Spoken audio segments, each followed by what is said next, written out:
having Joe pull up the live stream from home so he can tell me how it sounds. He's so good. He's a good boy. When he wants to be. He's kind of a jerk, too. A little quiet, but in like a good way. Cool.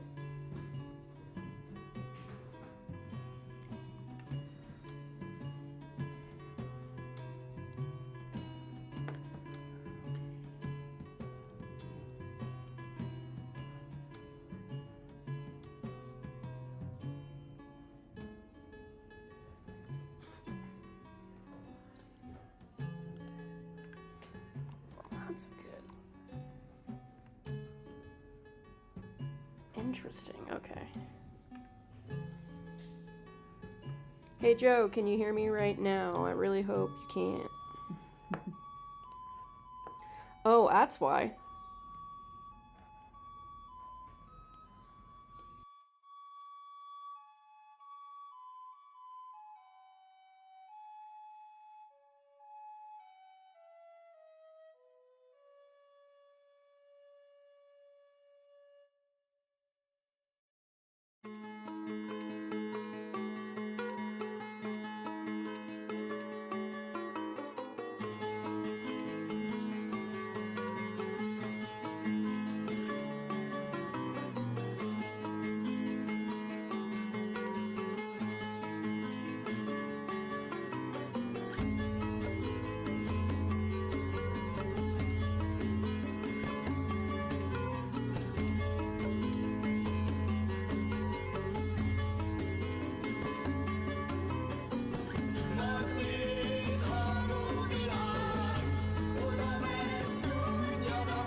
this month's Utah Pagan Market. Do we want to get the door, or do we want to wait for Britt to come in? We are coming to you live from Athena Beans. We are going to be talking about little kind of heavier conversations this time, but just so that we can all, connect, because I feel like we all struggle with things. So I'm Bridget Bushman, I should say. I'm Bridget Bushman from Energy Healer, Tarot Reader. And this is Lyranelle. And I'm Lyranelle.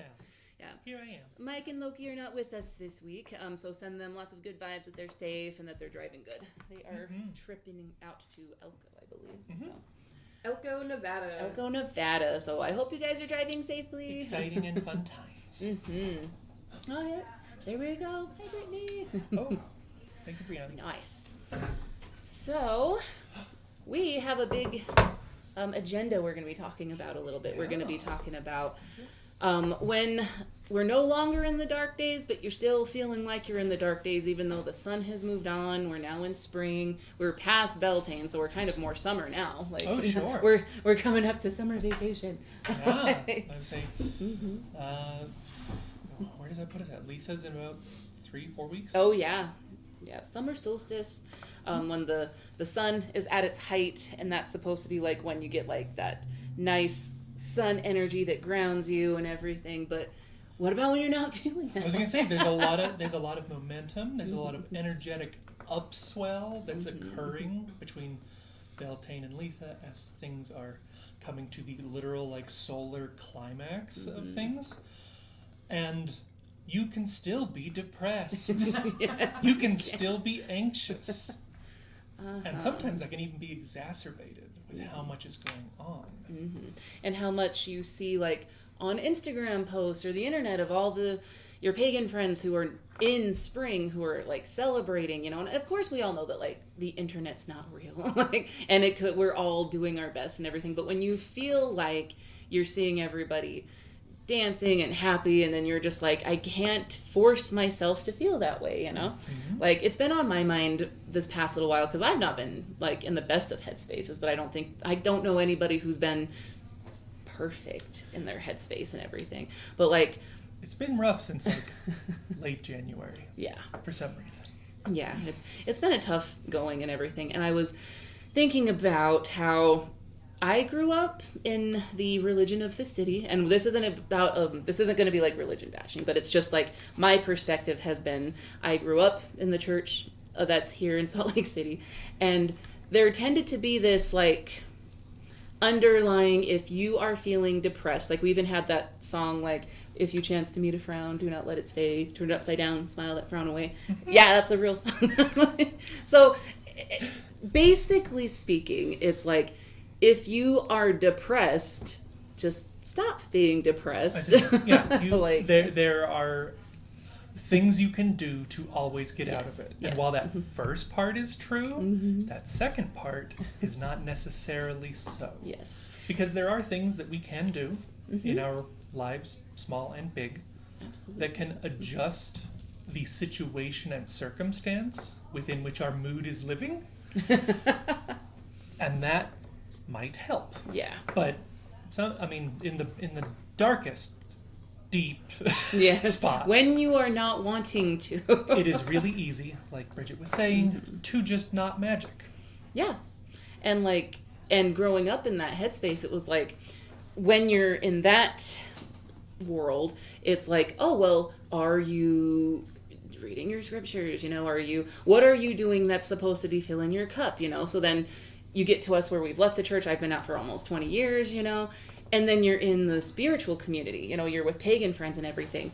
And they all came from a similar religious background. And then it kind of turns into this like, well, have you been meditating in place of have you been praying? And then it turns into, have you been doing your spell work instead of like reading your scriptures? And it just kind of feels like a copy paste of, well, here's these things you should be doing that should fill your cup, but it's not, And then you start having those like shame, you're like, oh, well, I haven't been, and I know that I will feel better if I do these things.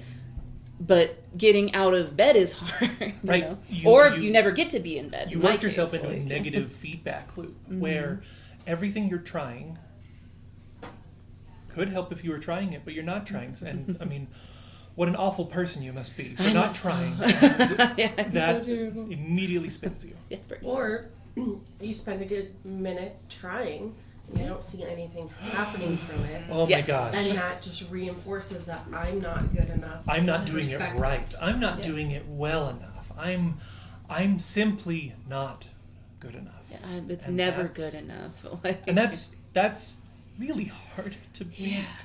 And what I mean, we're talking about doing it anyway and not doing it when it's not fit for you. yeah. That's a huge thing that this dogmatic belief that Bridget was touching on, where like, oh, well, have you meditated or have you read your scriptures? Or, like have you done these steps that work for me? If the answer is no, I swear it's fine.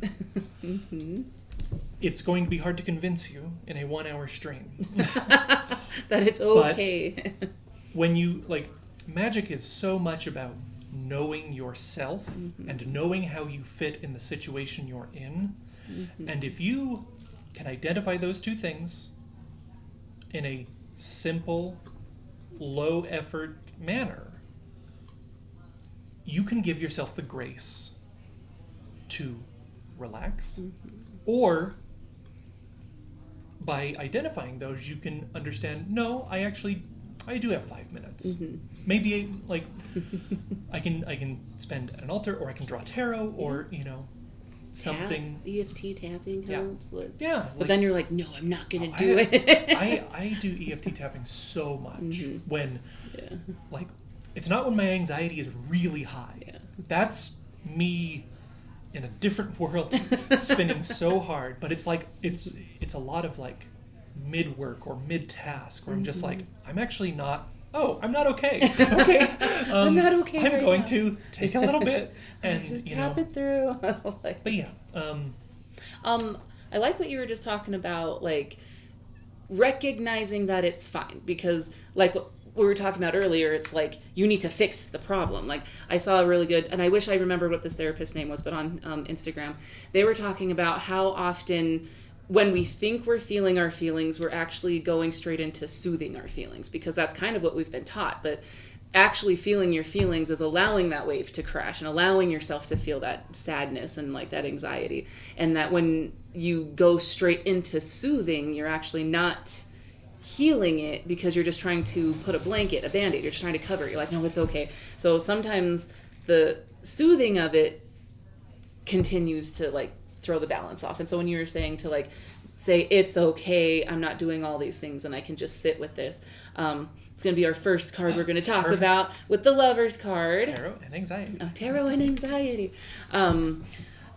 It's holding that space for duality to be true, to both like opposition, so that light and dark can exist at the same time. That's why we have like the yin yang symbol and everything, like just that idea that you can be having the dark days even though the sun right now is in the light half of the year, and you're still feeling like you're not a part of it, And so with the Lover's card now, because it's going to be the full moon tomorrow in Gemini. New moon? Yeah, new moon. I believe the new moon's tomorrow in Gemini.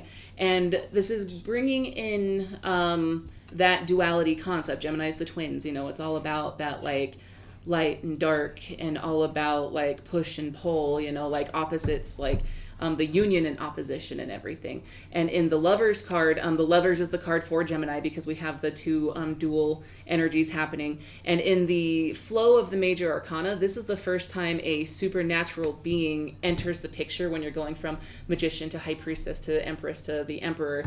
And then of course you have like the Hierophant and everything that is the channel for that kind of divine stuff. But this is the first time you see a supernatural being in the Lover's card. And so it's all about choice. Your higher self is both. Like your higher self can choose to be withdrawn and sad. It's the shame that comes with the depression, I feel like. It's like, because we've been told you are sad, so now you need to do something to fix it, because you're not being pleasant for the people around you, you know, like... Well, in a grander social scheme, you're not doing your work efficiently. You're not showing up as much. And that comes with its own stigma. And coming into, like, your own power personally and magically is so much about realizing, no, actually, like, these social expectations on me are unrealistic and, like, downright, like, ignorant and cruel of my needs.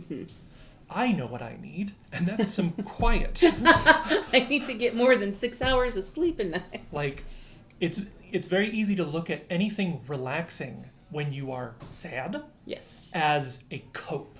When it can so often be medicine. Yes.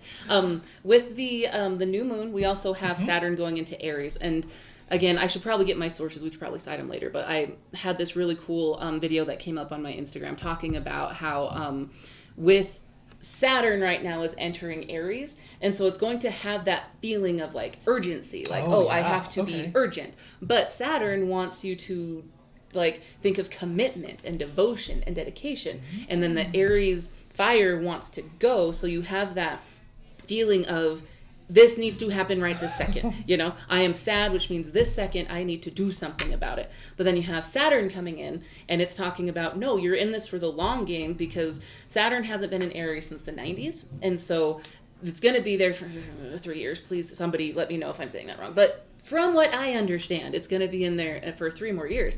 And we are in this weird time period in our history where we need to be rebuilding, restructuring all these Saturn topics.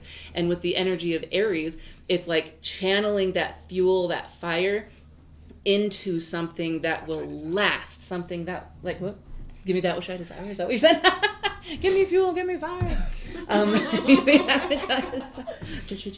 And like, it needs to be like, energy in itself is very expansive, explosive, but when you harness it, you have technology, you have power, you have things that heat your homes, you know? And so it's taking the potential and that fire, Tiffany, right here. Go ahead and have a seat. But it's just taking that fire and using it for something that's structured. And I think that is pretty cool. So you have Saturn entering Aries, where it's going to be sitting for the next 3 years. And then you have this new moon in Gemini, which is all about, it's like this breath of fresh air, and it's bringing you clarity. But it's also like wanting you to recognize that, like, we're in this for the long haul, you know? And everything that's happening right now, is so that we can build on ourselves, so that we can build on our higher stuff.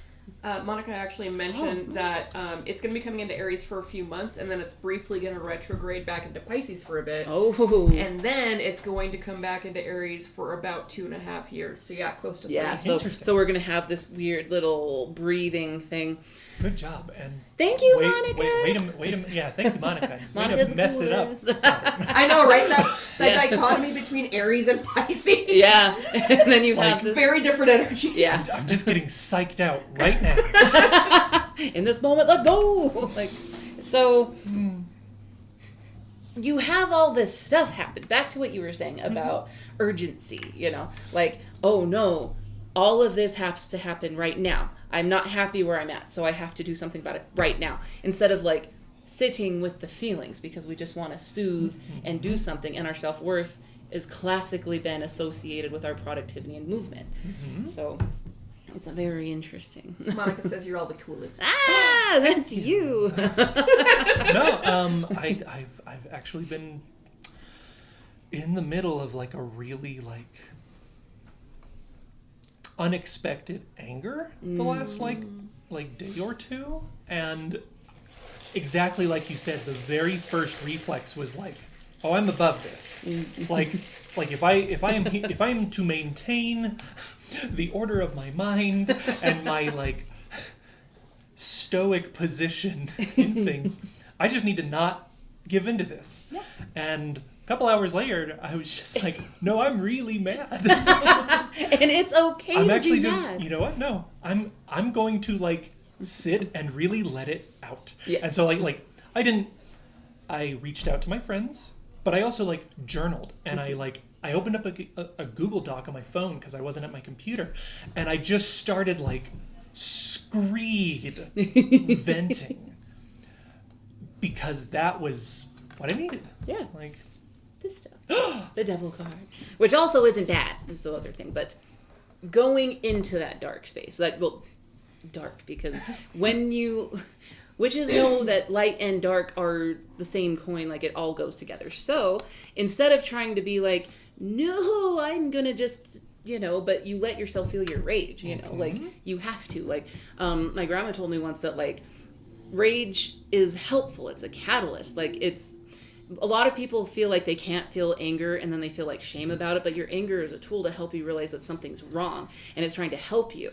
And so what you need to do is use it in a constructive way that doesn't hurt yourself and doesn't hurt your surroundings and the people around you, the living beings. But like if you channel it in a good, in an Aries sort of a way, and then in a Saturnian way of like constructively, anger helps create all these great movements that are helpful, So like with the devil, like I wanted to show this cool progression with look how similar everything looks.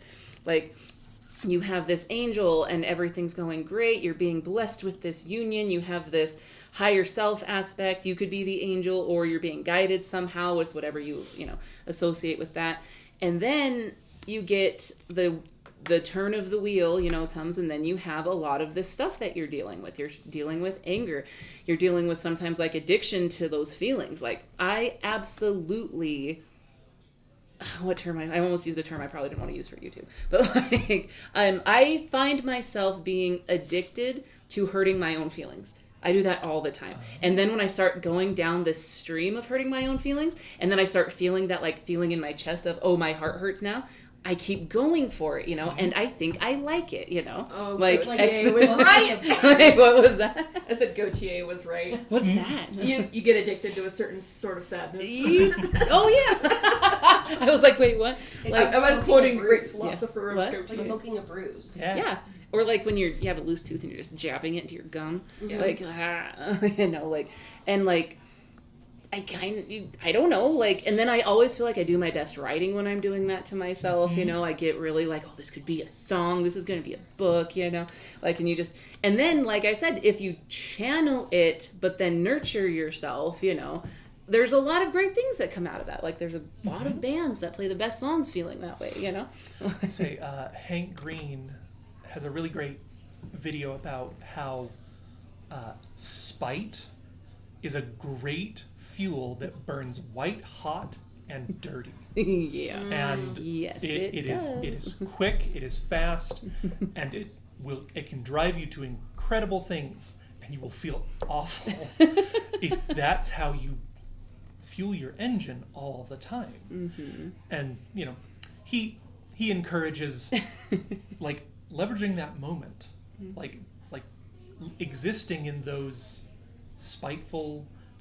rich, colorful emotions in a constructive manner, like you've been talking about. But in the long run, as Saturn insists, to find a fuel like hope or something closer to satisfaction.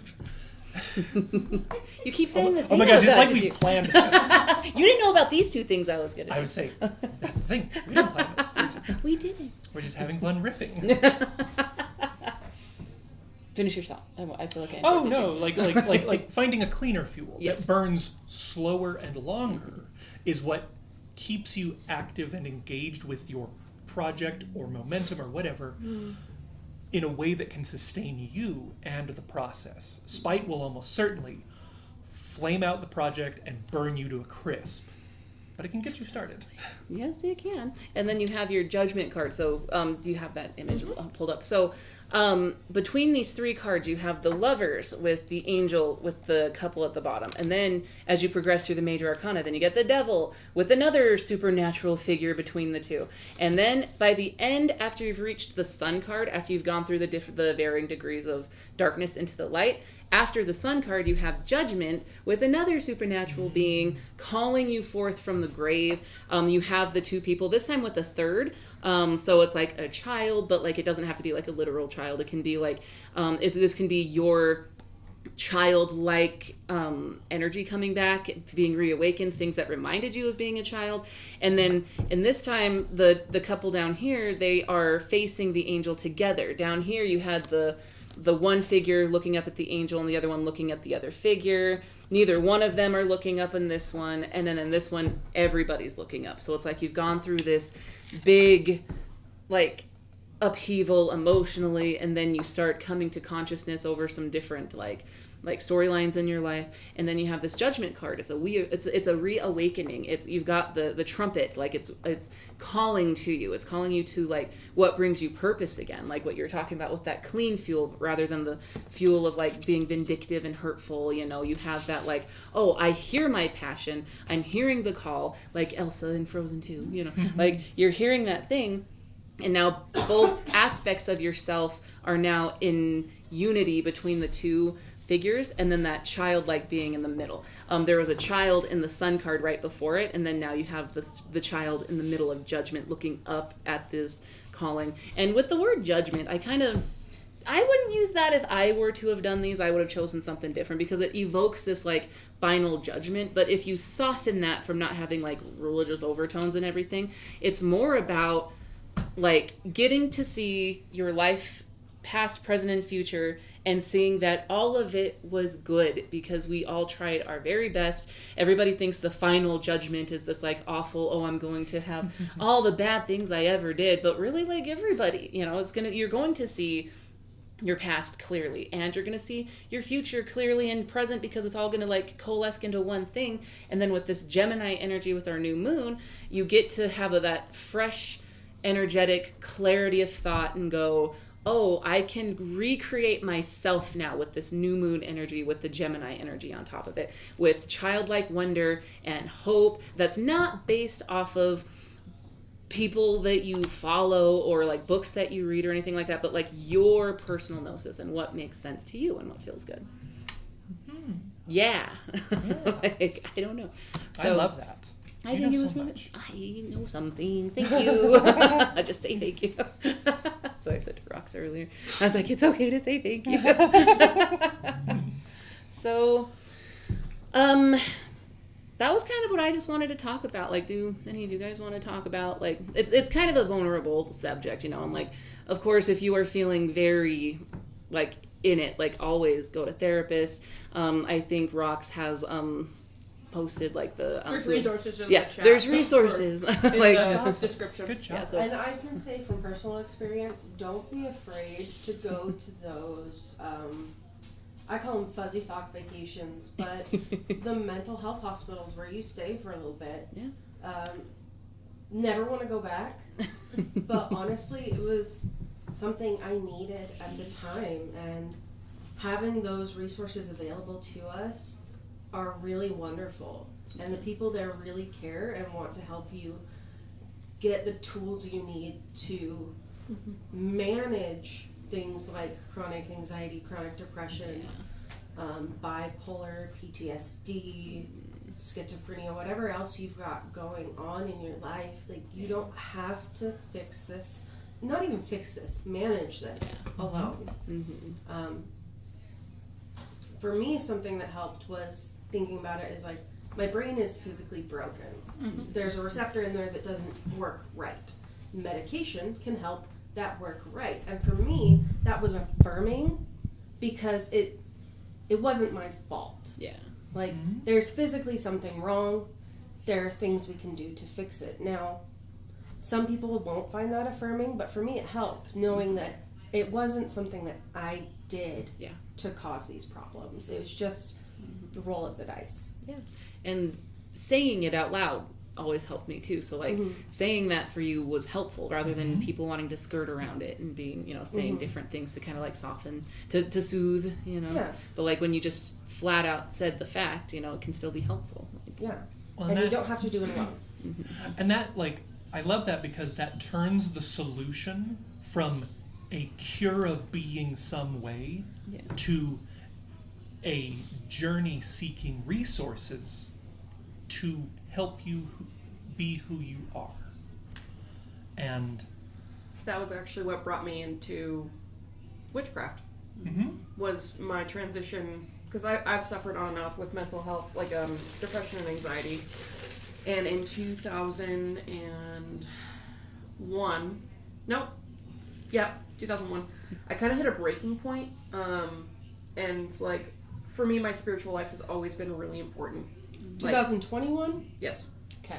Not 2001, 2020. I was curious. I was like, that's a hell of a face like, surprise. Yeah. I was like, this is a really rough 10-year-old time. 10 year. Yeah. Sorry, guys. Anyway, 2021. I was going through it, and I hit a breaking point, and that's where I had left my previous faith tradition, because a lot of what was rooted in that faith tradition was, you just have to pray hard enough. You just have to really take it to the cross. Like, have enough faith. The Almighty's going to take care of it. It's okay. And a lot of that's culture. That's not necessarily representative of that religion, to be honest. But it just, for someone who had had such a deep spiritual life, who had an active conversation with the divine, it was silent.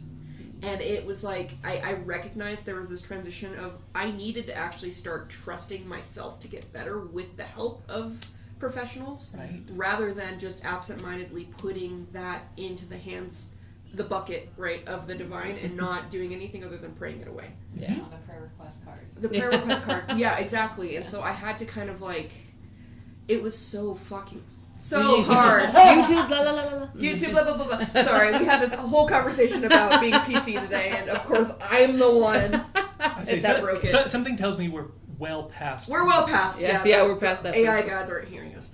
But like, all of that to say, it was so dang hard for me to move beyond the vulnerability it took to go, okay, the divine's not stepping in.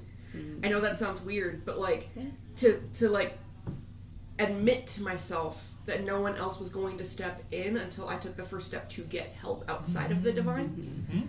And then marry that, and that's actually what took me into the practice of witchcraft, because paganism and witchcraft really helped me start walking in my own skin.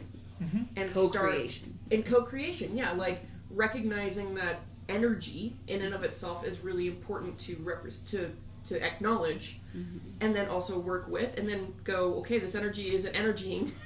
What can we do to honor that, and then help the connectors actually start connecting through modern science, through modern medicine. And like, if the whole point is to evolve, and if the whole point is to become divine ourselves, if you keep using it to do it for you, you're never going to actually evolve. I was never acknowledging the divine within myself. That you yourself are of the gods. Yes. Because that was like the ultimate sacrilege in the previous faith walk that I had done. It's like, well, you acknowledge yourself on the same level as the divine. That is, you are not. Yeah, it's like, no, you give yourself to them. You know, you give yourself to Jesus. You give yourself of that, and then be more, give more, give more. You know, keep smiling, because we can't profit off you if you don't. You know, like, and like, it's genuinely, but then like recognizing that, stepping into it, and going like, I am of the gods. And sometimes, you know, our brains are just broken. Yeah. Well, it's like, if I do everything for my child is not going to know how to do it for himself when it's time. I feel like with whatever you want to call whatever is out there that seems to be this big going on, like, how are you going to learn how to do those things yourself if you keep relying on Big Brother Jesus to do it for you, you know? Like, what about your own sovereignty and your own power? Like, you gotta do it, you know? But when you don't want to do it, that's okay too. Right. We're not doing urgency right now. Well, and that's, I mean, here we are. Yeah. What are you doing? Thank you for transitioning to what I'm doing. Yeah. I'd never heard that word until like 2 years ago. And it's like, it's apparently this huge... What? I wanted to talk about marrying the mundane and magical when dealing with anxiety. Specifically with using your altar as your specific, like, mental landmark. Because what I'm going to tell you is mostly what, like, a therapist will probably tell you about, you know, working with anxiety when you are anxious. But by allowing your magical practice to help you with your, you know, these moods and anxiety swings, you can at least keep one small tether. What I find is that, like, in the most problematic crises in my life, I stop journaling. Like, that's like number one is what happens. Like, Nope. like I just stop talking about it. I stop recording what's happening because everything feels like it's going too fast, and like it's like a Katamari Damacy ball, except that like instead of everything sticking, it's just pinwheeling off, and I'm just like, why keep track of any of it? Yeah. And you don't have the energy to. Right, and that's something I know about myself. But like, my magical practice also kind of falls to the wayside. But what I'm trying to work on more is letting my altar be a reminder with multiple faces. This. Thank That you. was a cool way to say it. The first note I have here is altar time as detachment. This is a moment where you realize, oh no, I'm like just literally overwhelmed. I have so much to do, there is simply no time to do it in. There is, when you get home though, generally a space. You'll find this from like entrepreneurs, in this really cynical kind of like, you only have 24 hours a day, and if you're not selling all of them, But what I try to remember is that there's always 5 or 10 minutes. If like sometime in the day, not to say that you at any point you can just ditch, but a lot of times when I get home, or a lot of times if I'm at the computer, I'm a ghostwriter, so I'm generally writing a lot. If it just feels like too much, So sorry. good catch. I was thinking about the show Ghostwriter on PBS when we were kids, and then I was gonna not say anything, but then I almost spilled my drinks because I was gonna say, did you have one of those cool pens on a necklace? Please keep talking. No, not yet. Right? I love that show. I'm sorry. No, you're good. But what I can do, as things are just washing over me, I can get away from my desk. I have my altar right behind me, and I just go and I sit. I don't do magic. I don't like. You go to the liminal space to get away to exactly detach. At my most. No, you're right. At my most, in this anxiety, at my most ambitious, I will light a candle and just say like, I'm taking this time. There's just this moment, and that's a really great way for me to finally breathe and realize that, yes, I did a little something for myself by just getting out of one chair into another. And that's enough. Right now I'm anxious, and I can take that quiet time. It doesn't have to be long, but for me, it reminds me I do have a little control in all of this insanity. I do have a space that I made for myself when I was in a better mood. And that was me future-proofing this sort of anxiety that I've always known from my past. You can kind of like tap that good mood that you had at your best self time. You can be like, oh, past me had good energy, so I'm going to sit here and maybe like allow myself to vibe in the good energy so that I can like do something good for my future self. Oh, 100%. Like so much of my anxiety is like, this will be forever. Yeah. Oh my God. And it just won't. But my next point is altar composition as order. This Saturn. I struggle with. Saturn. Because What's your Saturn name, Lyra? Mine's in no, Sagittarius. it's got to be my Capricorn. I derailed you. I'm so sorry. No. But like I know that. I'll pull it up. Thank you. I was like, I've got your chart up sure. Like I can't remember. But no, you're fine. But altar composition as order is something I know a lot of witches struggle with, because your altar gets you get really like all of us witches are super big crows when it comes to shiny things.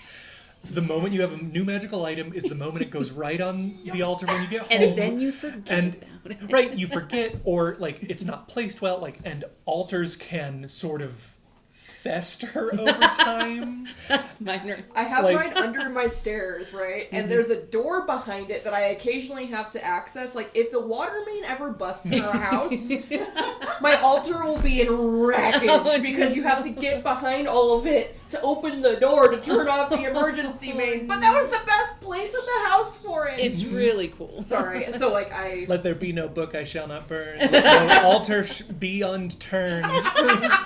No, Oh my god. Anyway. but so yeah. Again, this is one of those things where I encourage you, if you're feeling good about today, if that anxiety is not very near, take 5 to 10 minutes and adjust things.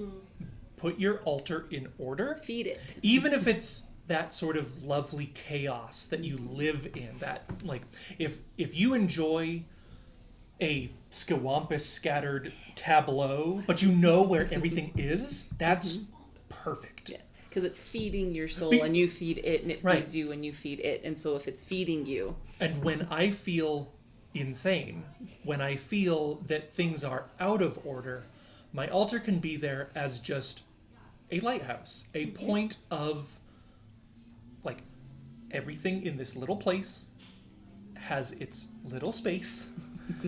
And I did that. yeah, you did. And I find that, again, that is just a little small way to bring your altar into your mundane coping mechanisms. You are safe. You're okay. And you have a spot that's yours. Yeah. Even if it's just a corner in a studio apartment. And you know, it doesn't have to be an altar if you're not an altar person. It's true. If your sacred space is your crafting area, Yeah. That's such a wonderful point. if your sacred space is your writing desk or your computer desk, if you don't like have a job that's on the computer, don't have your sacred space Yeah. be where your job is. But you But can if make. you You can have- make. If you have a spot where you like to go and sit and be in your own, make that your spot. It doesn't have to be an altar. I remember there was like when we were living in Hobbs, it was like early first or second year, we would get anxious and we had no one. Like zero social life. Brittany was so busy at this new funeral home that she was just starting to be as an apprentice that she would soon very suddenly be manager of. And I was trying my best to make money where I could. And I remember we would go to our closet and we would get behind the curtain of shirts and coats, and we would each have a shot of scotch. And we would just like sit and sip. So cute. And it was just this little cubby that was dark. Like the closet light couldn't get through the clothes. And so there was just enough to see your hand, your glass, and your partner. It was a fort. It really was. There's a reason. Childlike wonder. It's like a fort, even if it wasn't a fort. Everyone needs their fort of solitude. Mm-hmm. Tom Welling from Smallville. Like the Fortress of Solitude. Anyways, No, you're good. I'll take him to the Fortress of Solitude. Bazinga! Hey. The third point is alter as routine. Every therapist will tell you that having a small, steady, reliable routine is going to help regulate you. It doesn't have to be big. It could just be right before you leave the house. Sit at your altar, ask for what support you need, head out the door. Yeah. And I know, like, this is one of the hardest things to do when you are anxious. Yes, because you don't want to. Because you don't want, well, and like you've slept in because, gosh, sleep sounds better, and then you're rushing out the door. Yeah. No time for altar. Get home, maybe there's no time for them because you're just so behind. Now I'm tired. I would say, but again, these tools are modular and more useful at certain points than others. But if you keep a routine, whether that's a sleep routine or like your full-time job is at least reliable. Like I remember like the worst time of my life was when I was working at Subway and they planned out schedules the week before. And like, if I asked for something off 3 weeks before, my manager fully forgot that by the time it came time to do that, and then it was a fight. And like, so I could never plan, I could never think, and that's just, it untethers you from who you are and what you're doing. And an altar can act, or sacred space, or whatever, can act as a point that you know that you're always going to come back to. And my final point is the importance of knowing your cognitive load. Because one of the most important things you can do with magic is declare that you are not casting anything. Make it a moment that you are not doing it. Because magic can help. These little points I've just told you that can help with anxiety are all a little bit of effort. And giving yourself the time to decide where you are and realizing that a little bit of time at the altar is actually too much. You are more than capable, and you are more than allowed, and you are more than powerful enough to take a step back and allow yourself a moment to be that animal that needs some peace. Magic can do a lot, but it can also be a lot. And you're allowed to relent into these emotions. You're allowed to know that later these commitments will be big and important, and later. Not right now, right now. Right now, when it is truly too much, don't.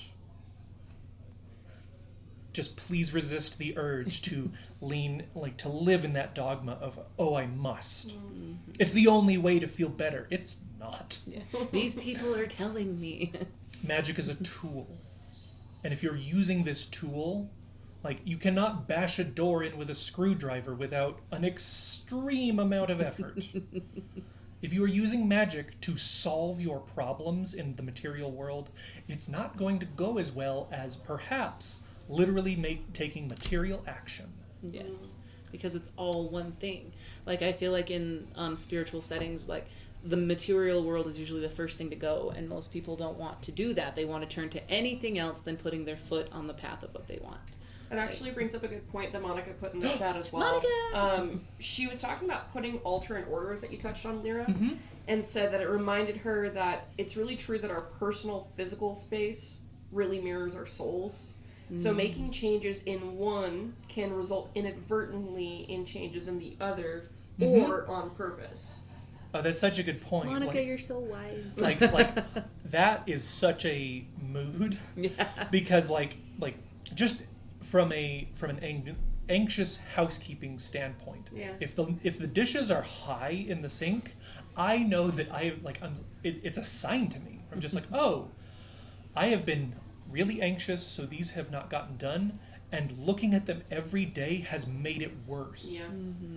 And this is where you can, like, at this intersection, you can either say, like, you know what, I do have the energy to do the dishes, but you might just have the energy to ask your partner for help, or text a friend and say, I know this is not typical like Friends sitcom dialogue, but like can you please come here and help me do the dishes? Or like, I mean, genuinely asking your friends to do the dishes for you is kind, like, I imagine it hits your heart in such a weird way. But your friends kind of want to do your dishes if you're having a hard time. Your friends are always like, how can I help you? And if you go, oh, it's fine. If you actually give a friend a thing to do, they're going to want to, you know. Unless it's like, I haven't done my own dishes in like 10 years. But like, not 10 years, that was an exaggeration. But like, ask what you need. And even it's really hard to know what you need sometimes. But if the dishes are the thing, then the dishes are the thing, and ask for help, you know. And like, even if like all you can do is like, it's easier to do your friends' dishes than it is to do oh my gosh. Yeah. So and like weird. getting a dish done, you know, that was one thing I would tell myself. It's like, just do one thing. And then of course you get same thing with like going to the gym. It's like, do you know what, if you just go for 10 minutes, you know, and then before you know it, you're staying for the full whatever, you know. But it's like, well, and I momentum. read an article once. It was, I don't remember who it was by or anything, but the thing that stuck with me was this woman was having mental health struggles, and her dishwasher was not good. Just bad dishwasher. And so she had to like kind of pre-wash her dishes to wash them in the dishwasher. And her therapist was like, run the dishwasher twice. But That's can't. okay. What? That's okay. If you don't have the spoons to pre-rinse your dishes, to put them in the dishwasher, to run the dishwashing cycle, and then put them away. My spoons are in the dishwasher. If that's just too much, run the dishwasher twice. Run it 3 times. It's okay. You loaded the dishwasher. Good job. Yeah. Yeah, you did. And then, like, celebrating yourself, because it's always the shame, not good enough, need to do more over and over again. I need to produce, you know, like, celebrating what you can, you know. It's like there's always something, you know, like, and, you know, cheerlead yourself, whatever. Starhawk, well, we were talking about altars and everything like that. The author Starhawk said that, like, your own body is the altar as well. So, like, if you are out and about, you know, and you've already been, like, sustaining an altar at home, but you need to do something, like, just remember that you have air in your lungs, you know, you have the fire of your passions, you have your physical body, and then the other one I can't think, your blood, you know, you've got your emotions. There it is. I was like, what's the other element? Nailed it. I only have 1 water in my chart, so I have to remember that. The salt of my tears. My tears. Wait, Brittany, do you not drink water because you don't have a lot of water signs in your Listen, I don't know. I have 1 water, 1 earth, and then I have 2 Geminis, and then the rest is all fire. So I'm like, oh yeah, huh? That's so I do need to chill. But like your own body gets to be. So kind of what Monica was saying in the comments and what we were talking about, like, being embodied can help too, because like when you're floating just above your body or just outside of it because you're anxious, because you don't feel safe in your body, sometimes just remembering the breath and just remembering like the flow of your blood and just remembering like the sturdiness of your bones, you know, like blood, breath, and bone is one of the things we say all the time. Like by blood, breath, and bone, like when you can like get back into yourself, that does help. Well, and that's one of my favorite grounding techniques when, as someone who has suffered with the panic disorder, the 5 things you can see, the 4 things you can hear, the 3 things you can smell, the 2 things you can taste, the 1 thing you can touch, or whatever order you want to put that in. The counting down of the 5 to 1 is a really good technique. I know it's not a cure-all for everything, and some people actually kind of get offended when you bring that up as a technique, and I'm like, hey man, I'm sorry, what works for me in my panic attack is not going to work for you necessarily, but like that in box breathing, used with a grain of salt. Yeah. Because box breathing can either exacerbate your panic or it can help you get out of your body to do it. Trying to control my breath always makes me feel, because then I have that voice going, you're only breathing that way because you're freaking out, and then I don't freak, then I continue to freak out because I call myself out. Whereas on for why me, I'm it breathing. helps me disassociate. It's like I am literally just thinking about 1, 2, 3, hold 2, out 2, 3, 1, like counting. And so it helps get me into a better place sometimes. But as far as other practical techniques too, I like the cold ice pack on the vagus nerve, like right in the center of the chest. That and sour stuff. I know that sounds really weird, but in my emergency kit, I keep a warhead. To pop. No, like genuinely, it has helped. Where like if I'm going into a panic attack, Joe it distracts your brain. Joe will be like, here, and then pops it in my mouth, and I'm like, ah, because I hate sour stuff. Oh no! So like, that's a good idea. It genuinely really helps. So I'll pop a warhead in my mouth, and then lay on the couch with like an ice pack on my chest, and Joe will just be there. Yeah. And if I don't have anyone there, that actually still does work. But I have to have the function to do that. But those are like practical tips that have helped me too in the midst of those things. In my family and like growing up, it's like when you're in it, sometimes getting requests of what could help doesn't help. Like that's something that's happened with blow-ups in the family. We were like, oh, you're having anxiety? Do this, and this, you know? And then it turns into like, well, I don't want to do that. You're making it worse, you know? Oh my gosh. It's like, so what do we do when you're getting a lot of input from people when you're in that space? You, instead of fighting, what can we do? Like, because usually it's a, don't tell me to do that, that's not helping. And then just their presence and you're just like, oh my gosh, that's not helping, you know? Like, how can we do better? Like, no, I've gotten really good, or rather, I've been practicing more. Good job. At, if, like, when Britt is trying to help me like that, I say, Brittany, I am not looking for solutions. Yeah. That's true. Well, because that's how it is with Joe, too, because for what works for me does not work for him at all. So it's just finding that toolkit that works for you, Mm-hmm. and the toolkit that works for you, and recognizing they are different tools. Mm-hmm. Well, but like for me, sometimes I don't need solutions. I need a mirror. Yes. Like Ooh. I am here to feel my feelings, and like gods and goddesses above and below, I need someone to tell me I'm feeling them. Yeah. Like when I'm feeling this way, I need someone to say, it sounds like you're going through a lot. Yeah. It sounds like you're feeling anxiety about this, and like being, back to affirming, and it like that helps me more because like suddenly I'm real again. Yeah, it's like, oh yeah, I'm a person and not a bundle of rage and anxiety. Like you're a human being. Like this thing that I'm feeling has like a tangible look to it. Mm-hmm. People are listening to me. People can see me look pale. Yeah. I am actually material, Yes. rather than all of these thoughts. Well, yeah, like my son, he had like a really big, this was a little while ago, where he had been feeling big emotions, and then his aunt and uncle came in, and then I watched him mask, and he's little still, and I watched him choose to stop feeling that way. And he's never encouraged to not do that, but he got shy because these people came in that he loves, and so he stopped. But doing that with his little emotions that he's not sure of how to deal with yet, it made it worse. And then he came up to me and he was like, I don't know what to do. You got to make it stop. And so like, he's freaking out. And so then we go over to the couch and I start helping him.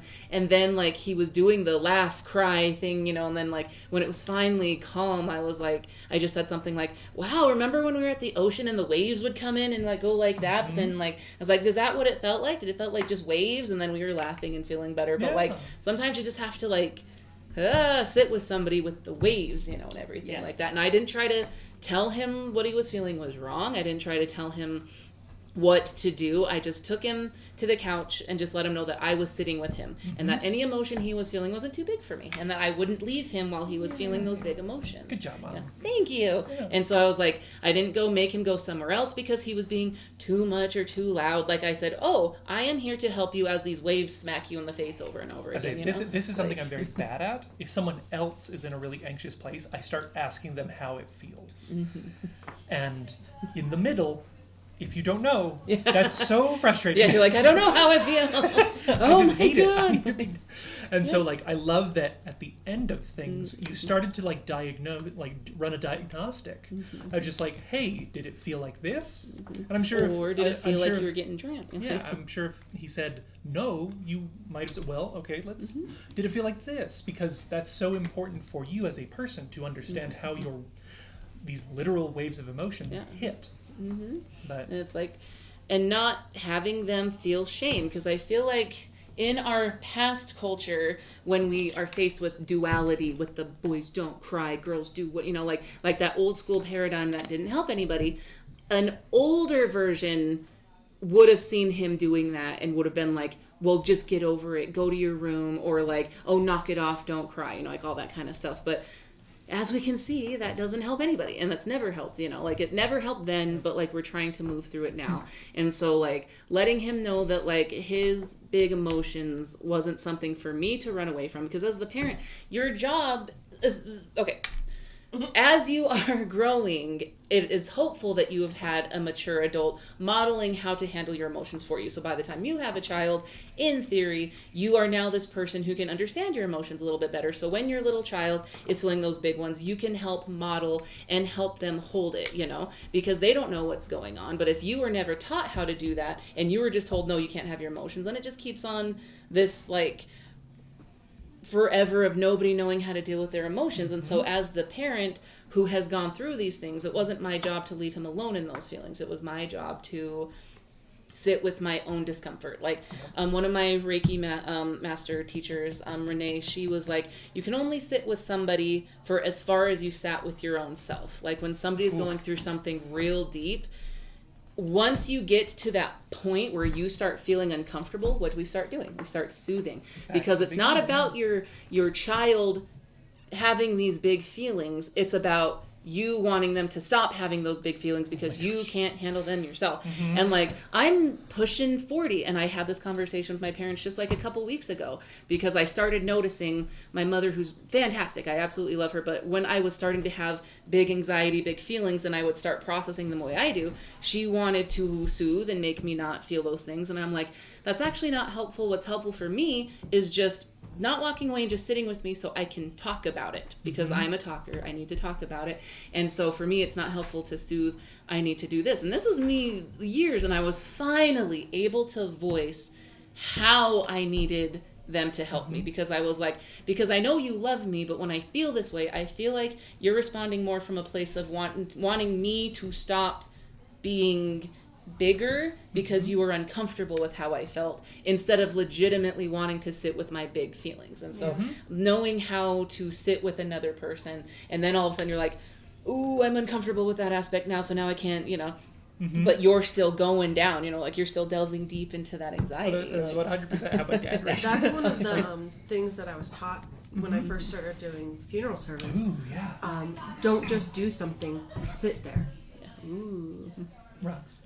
Thanks. We got 5 minutes. Oh, yeah. 4 Perfect minutes. time. And I was actually going to ask if you could quickly speak to, you said a really profound thing when we were talking about what should we talk about when the wheel moves on without you. So maybe you can touch on the disconnect of how you're feeling internally versus how everything looks outside. Because right now we're like in between Beltane and Letha, and everything is bright and warm, and spring has sprung, and all of that. So playing off what Britt just said about don't do just, is that how you said it? Like, Don't just do something, sit there. So with this time period of the Wheel of the Year, and I'm sorry, you can jump ahead of me if you had something to say, but like, I wanted to jump on that while my thoughts were thinking, but like, Yeah, you're good. with Brittany's thing about just be, when we're in the light half of the year, in the lore that for where I grew up in paganism, like, we are now to the point where the sun is moving, and we're going to be to the summer solstice. So there's lots of action.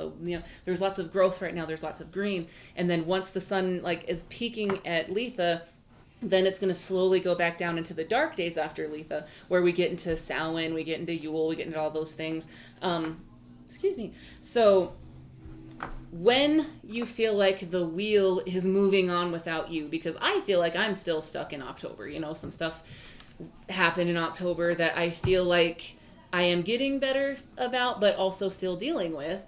And so if internally I'm still in the tomb of the mother at Samhain, but the world around me is at the summer's peak with the sun god, how do you reconcile that? So it's like when the Wheel of the Year has now moved on without you, but you're still entombed, It's kind of like the trees, when you see like one of the petals that didn't bloom, like in Mulan, like when he's like, oh, this one's late, but when it blooms, like you're like when you're on your own time period, even though you feel like the wheel is moving on, And I just like, put the image up of the wheel of what Bridget's talking about. So we've got, when she says the light half and the dark half, Yule's at the top. To the right is the light half, and then once you pass Letha, we start going towards the dark half. To put a visual in place of what she was talking about. Yeah. Thank you. You're so cool with that. Thank you, Rox. No worries.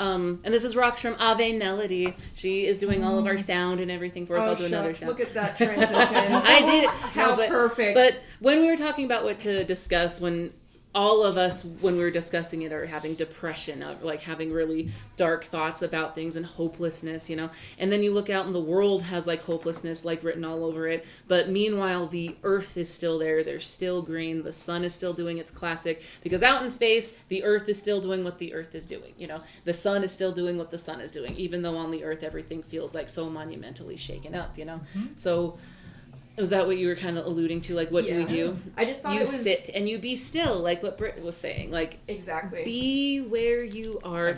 Pema Children had a really good book, like Start Where You Are. And it's a fantastic book. You should look into that. When we talked, like, how all of these tools help all of us in different ways, the wheel is its wheel. Ooh. You are on your journey. Ooh. And right now, while everything's bright, if you feel dour and down, be that. Yeah. It will change. This too shall pass. The yin and the yang. Who knows when your summer will be? We'll be there for you. Yes. That's a beautiful ender. So mote it be. So mote it be. Yeah. Yeah, so mote it be. Yeah, say again, like genuinely, remember, you're wonderful. You're rad. You are powerful, and we love having you all here. Yes. Thank you for everything, guys. And Thank you. Selfish plug. There's Ave Melody. Woo. Thank Ave you for Melody, everything. thank you, Rox, and go follow me at Bridget Bushman, intuitive healer, tarot reader. I'm on Instagram as Bridget Bushman, and if you want cards read, that kind of stuff. Yeah. Yeah. I will be here next month. Yay! We love it. Thanks, guys. Thank really you. appreciate you. See ya. Bye bye. Yes, and Yay! yay, we did it. Oh my god. Sure. We did it.